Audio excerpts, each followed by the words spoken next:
The first step in consulting, as we have discussed as part of the cycle, is problem definition. Now, as you would notice in the cycle, a lot of time has been spent on problem rather than solution.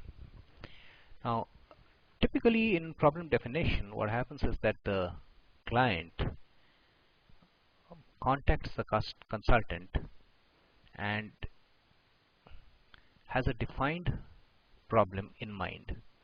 Now this defined problem, since I am into management consulting domain, I will stick to that. This defined problem can have things like revenues not going up, or it can be that operating expenses is higher than competition, or a new business development. There are lots of opportunities, so one needs to scope. So they need help from the consultant to scope it out. Now what's important is that when the client has given a problem definition to the consultant has to work within that sphere.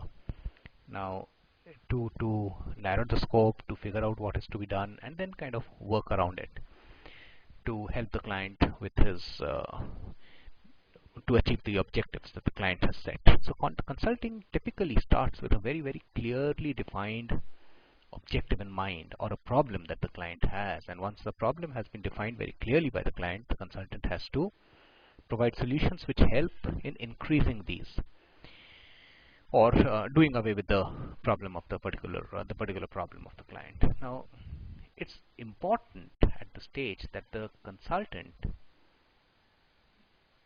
must not do what CEO wants. As a consultant, he has to be independent.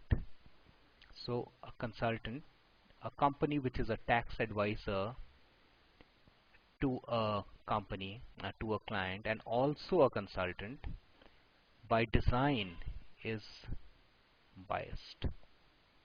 So such company should not be taken as consultants by the clients, and it's very important for the consultant to be extremely fiercely independent so that he can do the work that has been entrusted to him, rather than make a CEO look good or do what someone else wants to be done.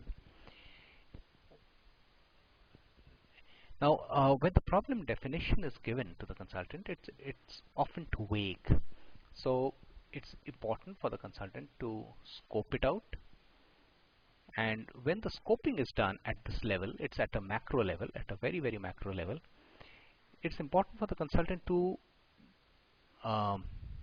judge whether he's the right person to do this or not. For example, a client of mine asked me to help in warehousing, and they have got certain problems, and to figure that out. Now, I have always confined myself to the revenue side of the business, so and there is no significant scope of improvement that I can bring to the warehousing. So therefore, I have declined such kinds of things, because these are best handled by people who are experts in logistics, or those who know the various softwares around it.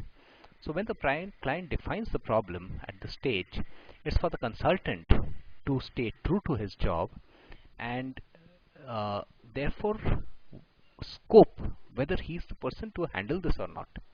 If the consultant finds out this is not the right thing to do, he should stay true to his scope of work and stop it and drop it here. However, if this is in the scope of work of the consultant, then it's very important that the consultant goes to the step 2, which is of problem identification. So if the step 1 is fine, end of this step 1, the consultant would submit a proposal to the client, and the client would sign it and agree to the consulting